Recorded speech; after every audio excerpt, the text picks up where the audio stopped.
menjaga kesempurnaan sikap dan sifat ini, maka diturunkanlah oleh Allah panduan. Yang dengan panduan itu memandu seluruh bagian tubuh kita sehingga tampil dengan kesempurnaannya. Fisiknya sempurna dalam bersikap, akhlaknya sempurna pula dalam menampilkan sifat. Maka dengan itulah, karena pedoman ini begitu penting, maka diturunkanlah ia di waktu yang istimewa, di momentum yang istimewa, di hari yang istimewa, di bulan yang istimewa. Dan diperingatilah setiap keistimewaan itu, bahkan setiap pekan dan sekali selama sebulan dalam setahun. Dia turun di momentum yang istimewa. Dalam satu momentumnya kebaikan bernilai lebih daripada 1000 bulan. Dikenal dengan malam Al-Qadar. Wa ma adraka ma Lailatul Qadar? Lailatul Qadri khairum min alfi syahr. Harinya Jumat. Kemudian menjadi Sayyidul Ayyam, penghulu para hari. Dan dengan alasan itulah salah satunya kita menunaikan ibadah Jumat untuk memuliakan panduan kehidupan ini dan mengingatkan bahwa itu penting untuk menata dan meniti jalur kehidupan kita yang baik dan terarah. Kemudian bulannya dinamakan dengan Ramadan. Maka akumulasi keseluruhannya untuk menunjukkan keagungan, petunjuk dan keistimewaan itu untuk menjaga sikap dan sifat kita dalam berkehidupan sehingga bahagia di dunia dan di akhirat. Itu yang kita sebut hasanah fid dunya wal akhirah. Diabadikan di Al-Quran surah kedua Al-Baqarah di ayat ke-201 itu. Wa minhum may yaqulu rabbana atina fid dunya hasanah wa fil akhirati hasanah wa qina adzabannar. Maka demi menunjukkan pentingnya keagungan, baik momentum, waktu, apalagi inti dari pedoman ini, Allah berfirman di Al-Quran surah kedua Al-Baqarah di ayat 185. Syahru Ramadhan alladhi unzila fihi al-Quran hudan linnas wa bayyinatin minal huda wal furqan. Syahrul Ramadhan alladzi unzila fihi al-Quran. Bulan Ramadan yang di bulan itu Anda semua menunaikan ibadah puasa selama 1 bulan itu untuk memberikan satu isyarat petunjuk, mendapatkan pedoman berkehidupan yang sangat istimewa. Apa pedoman itu? Itulah Al-Quran yang diturunkan di bulan Ramadan saat kita menunaikan ibadah puasa itu. Pertanyaannya, apakah Al-Quran itu sekedar firman Allah yang menguatkan mukjizat Rasulullah sallallahu alaihi wasallam, mengukuhkan dan melahirkan diktit beliau sebagai seorang nabi dan rasul terakhir yang diutus? Apakah hanya berisi 114 surah, 30 juz yang ketika dibaca setiap hurufnya kemudian berpotensi melahirkan 10 pahala kebaikan? Kalla, ternyata tidak, lebih daripada itu. Allah langsung memberikan penekanan. Tujuan turunnya Al-Quran bukan sekedar dibaca. Bacaan itu instrumen untuk mengantarkan pada pengetahuan. Yang dengan tahu itu, kemudian kita mendapatkan bimbingan untuk diamalkan. Apakah Anda sengaja belajar bahasa hanya untuk bisa memahami sesuatu? Apakah sekedar untuk baca saja? Atau paham isinya? Bukankah Anda baca koran agar mengerti isinya? Bukankah Anda mengakses internet untuk mengetahui informasinya? Bagaimana mungkin Anda bisa mengetahui tanpa membacanya? Perbedaan antara firman Allah, mukjizat Rasulullah dengan kalam biasa, dengan karya manusia biasa, membaca saja sudah ada nilai pahala di dalamnya untuk menunjukkan itu ibadah. Anda baca Quran, itu rutinitas bacaan. Anda baca Al-Quran, ada nilai ibadah di dalamnya. Apa yang membedakan ibadah dengan rutinitas? Ada pahala melekat di dalamnya.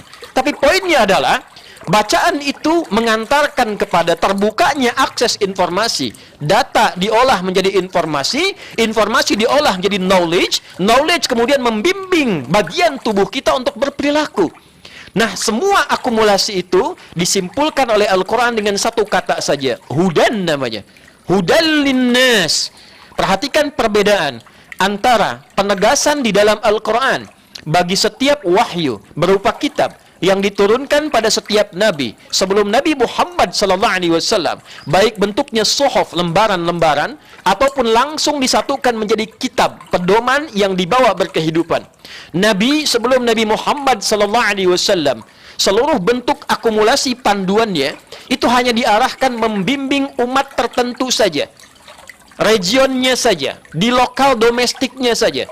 Nabi Musa alaihi salam diutus untuk komunitas namanya Bani Israel, tidak luas. Maka ketika diturunkan Taurat kepada beliau, dibatasi Taurat itu hanya untuk Bani Israel. Quran surah ke-17 misalnya, ketika kita dapatkan di ayat yang kedua, wa ataina Musal kitaba wa ja'alnahu hudal li Bani Israel. Dan kemudian kami berikan satu penunjuk legalitas Musa itu seorang rasul. Apa bedanya rasul dengan manusia biasa? Diberikan wahyu kepadanya, akumulasinya kitab. Hudan, ini kitab jadi pedoman berkehidupan. Untuk siapa? Umat Musa saja, Bani Israel. Demikian pula dengan Injil di Al-Maidah, disebutkan hudan li Bani Israel. Demikian pula dengan Zabur pada masa Nabi Daud alaihissalam, untuk umatnya saja. Nabi Ibrahim dapat suhuf untuk umatnya saja. Tapi perhatikan dengan Al-Quran, bagaimana Allah menegaskan hudal linnas, untuk setiap manusia, bukan hanya melintasi zaman setelah nabinya wafat. Risalahnya tetap abadi untuk menunjukkan dan menegaskan ini rasul yang terakhir. Pembuktian kitabnya tidak ada perubahan dari sejak diturunkan sampai dengan akhir berkehidupan sampai kembali kepada Allah. Silahkan, Al-Quran langsung menantang. Tidak ada satupun kitab suci di muka bumi ini yang menantang pada pembacanya. Silahkan buktikan keaslian saya. Silahkan cek, silahkan analisis sampai Anda temukan kebenarannya. Dan disitulah kemudian dengan indahnya mengatakan, kalau Anda yakin silahkan beriman, belum yakin itu pilihan Anda sendiri. Lakum dinukum waliyadin. Di mana ada kitab yang menantang pembacanya, silahkan Anda buktikan, cek kebenaran saya, kata kitabnya. Datangkan semua potensi yang Anda bisa lakukan. Kalau Anda yakin ini firman Tuhan, beriman, itu pilihan Anda. La ikraha fid din. Tapi kalau Anda nggak beriman pun, lakum dinukum waliyadin. Resiko Anda tanggung saat pulang kepada Tuhan yang hak. Tapi lebih daripada itu, apa yang ingin ditegaskan dalam Al-Quran itu, seluruh isinya adalah pedoman kita berkehidupan sebagai manusia, melintasi zamannya. Kitabnya Taurat sekarang sudah tidak didapatkan. Injil masih banyak dicari tentang orisinalitasnya, perdebatannya, di validitas, dan seterusnya. Validasi menunjukkan sulit menemukan versi aslinya dalam tutur bahasa yang disampaikan oleh Nabi Isa alaihi salam. Zabur, cari sampai sekarang, di mana Anda temukan? Al-Quran untuk menunjukkan ini abadi, pedomannya abadi, lintas zaman, maka pembuktiannya adalah kembali kepada kita dengan keyakinan bagaimana kita bisa menerima itu untuk diamalkan dalam kehidupan. Kesimpulan pertama, Allah menurunkan Al-Quran bukan sekedar jadi kitab bacaan yang dibaca. Tapi statement pertamanya 114 surah. Dari Al-Fatihah sampai dengan An-Nas, 30 juz, 6.236 ayat. Lebih dari 52.000 kosakata ada di dalamnya. Seluruhnya adalah solusi kehidupan kita. Semua persoalan kehidupan yang kita alami, rangkaian solusinya, itulah petunjuknya ada di dalam Al-Quran. Maka dipraktekkan oleh Nabi SAW. Diberikan tempat oleh Allah di titik yang terendah. Allah tidak mengutus Nabi Muhammad di Romawi yang sudah maju, memiliki kemegahan kekaisarannya. Tidak juga di Persia, yang juga memiliki kemegahan kekaisarannya. Di sini ada Imperium Romawi, di sini ada kekaisaran Persia. Diapit di tengah-tengahnya ditemukan sebuah kota tandus, yang air pun sulit didapatkan, masyarakatnya titik terendah. Disitulah Nabi diutus, diturunkan Al-Quran. Apa tujuan utamanya? Untuk menunjukkan kebenaran Al-Quran. Supaya kelak tidak ada orang mengatakan, oh pantas maju umatnya Muhammad SAW. Turunnya di Persia yang sudah maju, turunnya di Romawi. Maka Allah pilihkan Mekah yang titik nadir perilakunya terdapat di situ. Penjahat paling rumit ada di situ. Pemabuk ada di situ. Pezina ada di situ. Pembunuh ada di situ.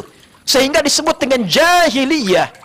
Yang diturunkan bukan tongkatnya Nabi Musa alaihissalam. Yang diturunkan bukan mukjizatnya Nabi Isa alaihissalam. Yang diturunkan Al-Quran untuk membuktikan bahwa ketika Quran itu diamalkan dalam kehidupan, terjadi perubahan bukan hanya personal, bukan hanya komunal, tapi menata kehidupan sosial dengan berkemajuan dan mencerahkan. Melahirkan generasi emas. Dan dibawa kemanapun, selalu tipikalnya membangun peradaban yang memajukan. Silahkan Anda cek. Orang-orang yang tadinya kasar, belajar Quran menjadi lembut. Orang yang tadinya rakus menjadi dermawan.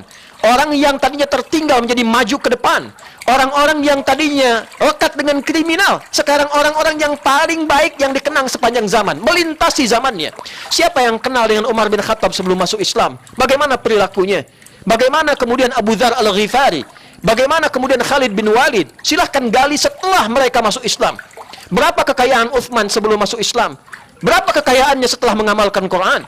Berapa kekayaan Abdurrahman bin Auf sebelum belajar Quran? Berapa dibandingkan setelah dia belajar Quran? Dipakai apa kekayaannya? Dipakai apa kedudukannya? Kurang hebat apa menaklukkan Afrika? Kurang hebat apa masuk ke Eropa? Sampai kemudian datang ke Yathrib yang tertinggal ekonominya, jauh perilakunya. Konflik hampir 200 tahun dari dua suku besar Aus dan Khazraj selesai dalam durasi yang sangat singkat. Jadi bersaudara. Tiba-tiba jadi suasana kota, ekonominya stabil, berubah jadi suasana kota yang sangat mencerahkan. Viral di lingkungan pada masa itu. Kalau ada orang baik di kota itu, kalau ada orang hebat di kota itu, kalau pasar yang jujur di kota itu, maka yang tadinya tertinggal disebut Yathrib, maka berubah menjadi suasana kota yang mencerahkan. Dalam bahasa Arab disebut Al-Madinah Al-Munawwarah. Dibawa ke Eropa, maju. Dibawa ke Asia, maju. Saat Majapahit mulai lemah, pertikaian di dalam runtuh, Sriwijaya juga demikian, sampai kemudian Nusantara itu urun berkembang, tipis, tenggelam. Tiba-tiba datang nilai keislaman, mengamalkan Qur'annya tanpa tumpah darah. Apa yang terjadi? Kerajaan-kerajaan di mana-mana. Sampai kemudian muncul Jaziratul Muluk, Jazirah, pulau-pulau dengan kerajaan. Kelak dikenal Jaziratul Muluk dengan Maluku. Ada lagi kemudian yang di Sumatera, membentang sampai ke tengah ke Kalimantan. Kemudian diapit dari Bantennya. Silahkan perhatikan. Begitu majunya, dahsyatnya, luar biasanya. Dari mulai Sunan Gunung Jati, melahirkan anaknya. Kemudian turun ke Sultan Hasanuddin, membangun Banten. Tiba-tiba berapa lama? Nggak kurang dari 5 tahun. 2 tahun, 3 tahun. Disebutkan Kabupaten Serang dan jadi kemudian ibu kotanya. Berkembang, koinnya sampai ke London. Ada orang pertama, Hussein Sassanidiningrat, sampai belajar kemudian di Delft. Di Belanda, orang Indonesia. Sebelum jadi Indonesia bahkan, orang pertama yang belajar sampai doktor. Siapa mereka? Bagaimana mereka tampil mendapatkan itu semua? Ketika punya keyakinan bahwa itu solusi. Dipraktekkan oleh Nabi kurang lebih selama 20 tahun. Dicatat, dikembangkan, diingat oleh generasi awal. Karena ingatannya bersih. Noda-noda dosanya sepi, tipis, hilang. Sehingga ingatannya kuat. Jarang mereka mencatat. Punya murid tabi'in, mulai dicatat, mulai didokumentasikan, dikumpulkan oleh para ulama setelah hadis, setelah itu dengan ilmu hadis. Maka dalam ilmu hadis dibukukan panduan-panduan itu, ayatnya apa, hadisnya apa, prakteknya bagaimana, dibuatlah tema. Maka muncullah yang kita kenal dengan kitab-kitab hadis. Kitab Sahih Al-Bukhari bukan sekedar hadis dari Nabi ini apa, bukan saudara. Diberi nama Al-Jami' As-Sahih Al-Musnad Al-Mukhtasar min umuri Rasulullah sallallahu alaihi wasallam wa sunanihi wa ayyamihi. Ini kumpulan tema kehidupan, solusi masalah kehidupan kita yang dihimpun berdasar petunjuk Nabi, isinya tidak bertele-tele, langsung ini topiknya apa, ayat yang terkait apa, hadisnya apa, ditempatkan di bab apa, dan inilah keseharian Nabi dalam mengamalkannya. Maka ketika Anda berinteraksi dengan Sahih Al-Bukhari, didapatkan 97 topik. Ada topik Anda, anaknya, saudaranya, kerabatnya yang masih sekolah, namanya Kitabul Ilmi. Keluarkan topik tentang pengetahuan. Apa ayat tentang pengetahuan? Maksud ayat itu apa? Hadisnya bagaimana? Prakteknya seperti apa? Jadwal belajar kapan? Menghafal kapan? Memahami kapan? Bagaimana kita paham tanpa lupa? Itu sampai didesain melahirkan orang-orang hebat, begawan pengetahuan, yang bahkan ada yang menguasai bahasa dalam 3 hari. Ada orang menguasai setelah itu di bidang ilmu pengetahuan yang kompleks. Betapa banyak kita dengar cerita, tapi tidak sedikit yang mendengar itu punya pemahaman untuk meniru orang yang pernah sukses di masa lalu itu. Saudara, ada bab tentang bisnis namanya Kitabul Buyu'. Anda silahkan perhatikan, siapapun yang berbisnis menerapkan konsep itu tidak pernah kembali modal. Semua selalu untung. Bahkan Barat berusaha menggali, meneliti, memakai itu dan menghilangkan nama nilai-nilai keislamannya. Hanya untuk menggali bagaimana kehebatan konsep di dalamnya. Kenapa kita tidak keluarkan ayatnya? Anda pebisnis, sekian lama berbisnis, pernahkah mengeluarkan ayat-ayat dalam Al-Quran tentang bisnis? Pernahkah melihat hadis-hadis Nabi SAW tentang prakteknya? Saudara, itu nilainya, panduan. Zamannya boleh berbeda, tapi ketika nilai itu diamalkan dalam kehidupan, jaminannya 100%. Anda manusia menjamin, Anda percaya, ini Allah. memberikan janji, masa kita tidak percaya? Nabi memberikan contoh. Kalau tidak percaya ditanya, di mana keimananmu? Demikian di dunia pendidikan, di dalam rumah tangga, di dalam konteks kehidupan, dalam pemerintahan, dalam etika kehidupan kita, semuanya ada. 97 topik di Al-Bukhari saja, belum Imam Muslim, belum kemudian kitab Sunan untuk mengumpulkan masalah ibadah. Itu solusinya. Jadi kalau saat ini tidak digunakan dan digunakan kemudian yang lain, dalam konteks Anda ingin belajar, itu pilihan. Tapi ketika punya masalah, jangan mengeluh kepada Tuhan. Ya Allah, saya punya masalah begini. Ditanya balik sama Allah. Lalu kenapa ketika saya beri solusi, kamu nggak pakai? Kamu pakai yang lain. Ketika punya masalah, ngadunya sama saya. Saya pakai, berikan kepada engkau bimbingan, berikan kepada engkau pedoman, engkau tidak gunakan. Kata Allah, jangan konsumsi ini. Anda konsumsi juga. Dengan pertimbangan menurut pengetahuan begini. Pengetahuan yang masih kemudian divalidasi kembali. Ini berkata A, ini berkata B, sudut pandangnya banyak. Allah yang menciptakan kita, tahu tentang kita, ini ada manfaatnya. Tapi bukan buat kamu. Ini fungsi diciptakan untuk yang ini. Kalau kamu makan, kamu sakit. Dimakan juga. Begitu dimakan, kemudian mengatakan, ya Allah, sembuhkan saya sakit. Saya sudah berikan kamu petunjuk. Kenapa kamu langgar? Inilah yang kemudian terjadi dalam kehidupan. Dilarang bermaksiat, dikerjakan maksiat. Dilarang zina, dikerjakan zina. Jauhi LGBT, dikerjakan LGBT. Diminta tinggalkan judi, dikerjakan judi. Diminta jangan mabuk, kerjakan mabuk. Diminta jangan berselisih, masih berselisih juga. Diminta jangan bohong, masih bohong. Diminta tinggalkan hoax, masih mengerjakan hoax. Dan ketika mendapatkan akibat dari perbuatan itu, kemudian mengatakan, ya Allah, salah saya apa? Jumat inilah yang kembali menyadarkan kita, setidaknya mari kita kembali kepada Al-Quran. Dengan cara yang benar. Tidak akan pernah bertentangan dengan nilai-nilai kehidupan kita. Karena ini perintah yang diturunkan oleh Allah. Nggak mungkin bertentangan dengan konsep manapun. Karena semuanya baik. Apalagi di negara kita, alhamdulillah, dijamin oleh undang-undang. Negara menjamin kemerdekaan tiap-tiap penduduk untuk memeluk agamanya masing-masing dan beribadah menurut agama dan kepercayaannya itu. Pasal 29 di ayat yang kedua. Dan tidak akan mungkin bertentangan. Tidak akan mungkin. Malah difasilitasi. Sholat, kita disiapkan musolanya, masjidnya, kesepakatannya. Mau haji, bahkan sekarang dibuat BP hajinya. Mau zakat, ada basnasnya. Malah difasilitasi. Tinggal pertanyaannya, dari sekian orang zakat itu mengerti nggak dengan fikih zakat?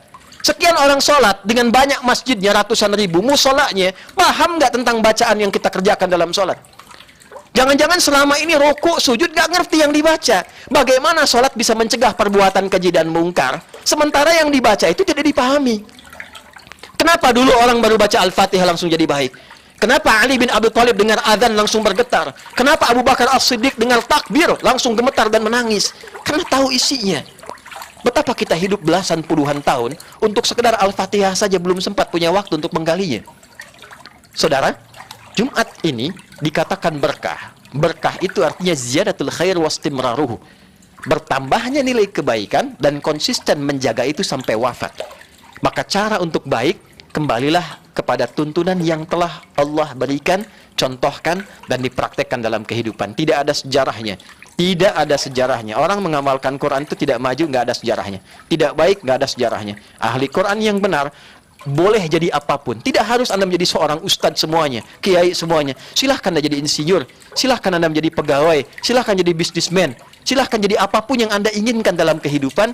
Tapi pegang Quran dalam kehidupan Anda, cintai Nabi dengan salawat kita, dan praktekkan itu. Rasakan bedanya, bedakan rasanya, dan pasti akan terasa bedanya. Pertanyaan terakhir Quran adalah, ketika ini semua sudah disampaikan dan mengerti apa yang dipahami, pertanyakan balik, fa'aina tadhhabun? Quran surah 81 ayat 26. Setelah semua keutamaan Quran disampaikan dan keistimewaannya, fa'aina tadhhabun? Allah bertanya balik, sekarang keputusanmu apa? Engkau mau kemana? Apa yang engkau siapkan? Tapi pada akhirnya kita semua akan kembali kepada Allah Subhanahu wa taala. Sebagai suami, pernahkah mengeluarkan ayat-ayat tentang suami dalam Al-Quran? Sebagai ayah, pernahkah mengeluarkan ayat-ayat tentang ayah dalam Al-Quran? Dan sebagai pada akhirnya Quran itulah yang akan jadi hujah kita di akhirat kelak, imma memuliakan atau menjatuhkan orang-orang yang berinteraksi dengannya dalam kehidupan. Barakallahu li wa lakum fil Qur'anil azim ونفعني وإياكم بما فيه من الآيات والذكر الحكيم وتقبل مني ومنكم تلاوته إنه هو السميع العليم ادعوا الله يستجب لنا ولكم جميعا.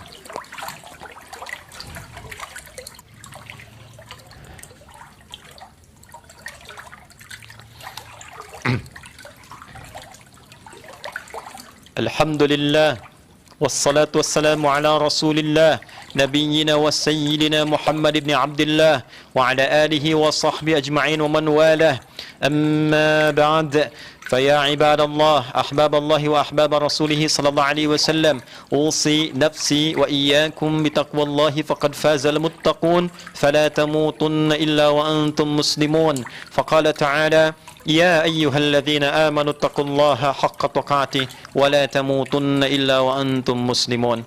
Hadirin, sebelum kita berdoa, khatib menyimpulkan singkat saja. Satu, Al-Quran diturunkan bukan untuk sekedar dibaca, sekalipun bacaan itu berpotensi melahirkan pahala. Kedua, Al-Quran seluruh isinya adalah pedoman terbaik untuk kehidupan kita. Maka tidak harus menjadi hafid 30 juz. Keluarkan ayat-ayat yang menjadi pilihan hidup kita. Ada ayat pokok tentang kehidupan kita. Sebagai anak, keluarkan ayat tentang anak. Tidak banyak, sedikit saja. Tapi ketika kita amalkan, ada jaminan menjadi anak terbaik, anak soleh yang diridhoi oleh Allah. Turunannya akan banyak. Menjadi anak soleh, mudah aktivitasnya, mudah jalan hidupnya, berkah untuk orang tuanya. Demikian seluruh pilihan hidup kita, keluarkan ayatnya, keluarkan hadisnya. Itu saja yang dipelajari. Teman-teman yang tergabung dalam DKM yang mungkin hadir di Jumat ini kerjasama dengan sekitarannya. Tidak harus dibahas semua. Mungkin topik A, ini kajian tentang bisnis, cari ustadz yang ngerti di bidangnya, bahas ayatnya, bahas hadisnya, praktekkan dalam kehidupan dengan nilai-nilainya. Demikian pula mungkin yang kehidupannya di kepolisian, di ketentaraan, kemudian diplomasi dan yang lain-lainnya. Maka nikmati ayatnya. Quran itu indah terdengar bacaannya, tapi berkah ketika diamalkan isinya. Anda tidak akan pernah merasakan kenikmatan Quran sebelum kita coba amalkan isinya. Satu ayat saja untuk pekan depan, ketika Allah mengatakan, La yasroqo min qaum, jaga lisanmu, jangan mencela orang, jangan berkata kotor, jangan berbuat hoax. Coba praktekkan itu satu pekan saja, sampai ketemu Jumat depan. Jumat depan belajar lagi ayat mata, sampai ke ayat kaki sepenuhnya. Dan silahkan lihat perbedaannya dalam sebulan, apa yang terjadi dalam kehidupan kita. Itu butuh tekad, itu butuh doa.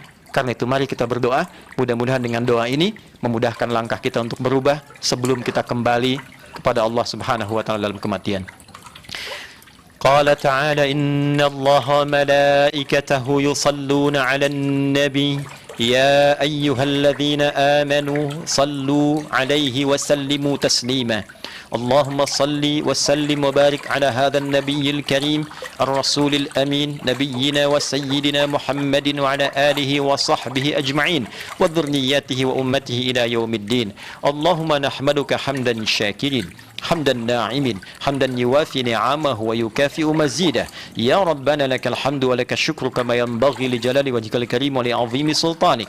اللهم صل وسلم وبارك على حبيبك الكريم رسولك المصطفى الأمين نبينا وسيدنا محمد وعلى آله وصحبه أجمعين. اللهم اغفر للمسلمين والمسلمات والمؤمنين والمؤمنات الأحياء منا والأموات إنك سميع قريب مجيب الدعوات ويا قاضي الحاجات.